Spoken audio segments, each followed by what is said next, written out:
ವೀಕ್ಷಕರೇ, ಡಿಸೆಂಬರ್ 18ನೇ ತಾರೀಕು ಕರ್ನಾಟಕ ಸರ್ಕಾರ the Karnataka hate speech and hate crime bill 2025 ಈ ಬಿಲ್ ಅನ್ನು ಅಂಗೀಕಾರ ಮಾಡುತ್ತೆ.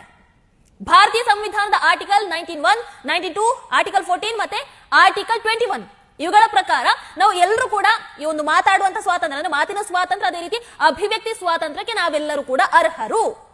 ಆದ್ರೆ ಆ ಬಿಲ್ ಮೂಲಕ ಭಾರತೀಯ ನ್ಯಾಯ ಸಂಹಿತೆ ಅದೇ ರೀತಿ ಸಂವಿಧಾನ ನಮಗೆ ಕೊಟ್ಟಿರುವಂತಹ ಮೂಲಭೂತ ಹಕ್ಕುಗಳನ್ನ ನಮ್ಮಿಂದ ಸಂಪೂರ್ಣ ಕಿತ್ಕೊಳ್ಳೋದಕ್ಕೆ ಹೊರಡ್ತಾರೆ.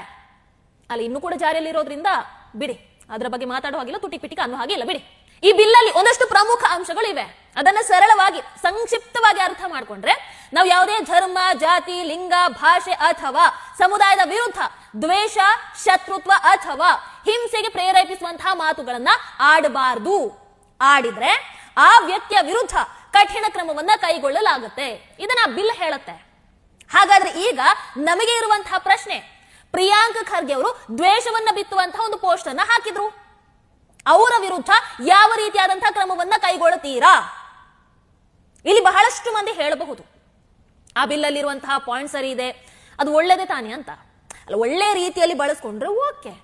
ಇಲ್ಲ ಅಂತಂದ್ರೆ ಅದು ಹೇಗಾಗುತ್ತೆ ಅಂತಂದ್ರೆ, ಈಗ ಉದಾಹರಣೆಗೆ ಕರ್ನಾಟಕ ಕಾಂಗ್ರೆಸ್ ಆಡಳಿತಕ್ಕೆ ವಿರುದ್ಧವಾಗಿ ಯಾವುದೊಬ್ಬ ವ್ಯಕ್ತಿ ಭಾಷಣ ಕೊಡೋಕೆ ಅಂತ ಹೋಗ್ತಾರೆ.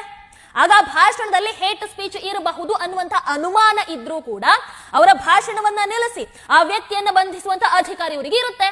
ಆಗ ಆ ಸಂದರ್ಭದಲ್ಲಿ ಸ್ವಯಂ ರಕ್ಷಣೆಗೆ ಆ ವ್ಯಕ್ತಿ ಏನು ಕೂಡ ಮಾಡೋದಕ್ಕಾಗಲ್ಲ ಅಂತಹ ವ್ಯವಸ್ಥೆ ಇದು.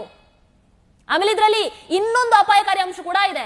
ಏನು ಅಂತಂದ್ರೆ, ನೀವು ಸಮಾಜದಲ್ಲಿ ಯಾವುದೇ ಮಾತನಾಡಿದ್ರು ಕೂಡ ಅದರಿಂದ ಯಾರದೋ ಭಾವನೆಗೆ ಧಕ್ಕೆ ಆಗಬಹುದು ಅನ್ನುವಂತಹ ಆ ಸಾಧ್ಯತೆಯನ್ನ ಇಟ್ಕೊಂಡು, ಜಸ್ಟ್ ಸಾಧ್ಯತೆಯನ್ನ ಇಟ್ಕೊಂಡು ಅದರ ಆಧಾರದಲ್ಲಿ ನಿಮ್ಮನ್ನ ಬಂಧನ ಮಾಡಬಹುದು. ಈಗ ಒಂದಷ್ಟು ಮಂದಿ ಕೇಳಬಹುದು, ಹೋಗ್ರಿ ಇಷ್ಟಕ್ಕೆಲ್ಲ ಯಾರು ಬಂಧನ ಮಾಡ್ತಾರೆ, ಅಂತದೆಲ್ಲ ಸಾಧ್ಯ ಇಲ್ಲ ಅಂತ ಅಲ್ವಾ? ಆದ್ರೆ ನಿಮಗೆ ಗೊತ್ತಿರಲಿ, ಈ ಬಿಲ್ ಬರೋದಕ್ಕೂ ಮುಂಚೆನೆ ಅಂತಹ ವಿಚಾರದಲ್ಲಿ ಕೇಸ್ಗಳು ದಾಖಲಾಗಿದ್ದಾವೆ ನಮ್ಮ ಕರ್ನಾಟಕದಲ್ಲಿ. ಇತ್ತೀಚೆಗೆ ಮೋದಿಜಿಯವರು 3ನೇ ಬಾರಿಗೆ ಪ್ರಧಾನಮಂತ್ರಿಯಾಗಿ ಪ್ರಮಾಣ ವಚನ ಸ್ವೀಕಾರ ಮಾಡಿದ ದಿನ ಜೂನ್ 9ನೇ ತಾರೀಕು ಹಿಂದೂ ಕಾರ್ಯಕರ್ತರು ಖುಷಿಯಿಂದ ಭಾರತ ಮಾತಾ ಕಿ ಜೈ ಅಂತ ಘೋಷಣೆಯನ್ನು ಕೂಗ್ತಾ ಹೋಗ್ತಾ ಇರ್ತಾರೆ. ಹಾಗೆ ಮಸೀದಿ ಮುಂದೆ ಹೋಗ್ತಾ ಇರುವಾಗ್ಲೂ ಕೂಡ ಅವರು ಭಾರತ ಮಾತಾ ಕಿ ಜೈ ಅಂತ ಘೋಷಣೆಯನ್ನ ಕೂಗ್ತಾರೆ. ಆಗ ಅಲ್ಲಿದ್ದಂತಹ ಮುಸಲ್ಮಾನರು ಕೆರಳ್ತಾರೆ. ಅಲ್ಲಿ ಒಂದಷ್ಟು ಮನಸ್ತಾಪ ಆಗುತ್ತೆ. ಅಲ್ಲಿ ಇಬ್ಬರ ಮೇಲೆ ಚಾಕು ಇರಿತ ಆಗುತ್ತೆ.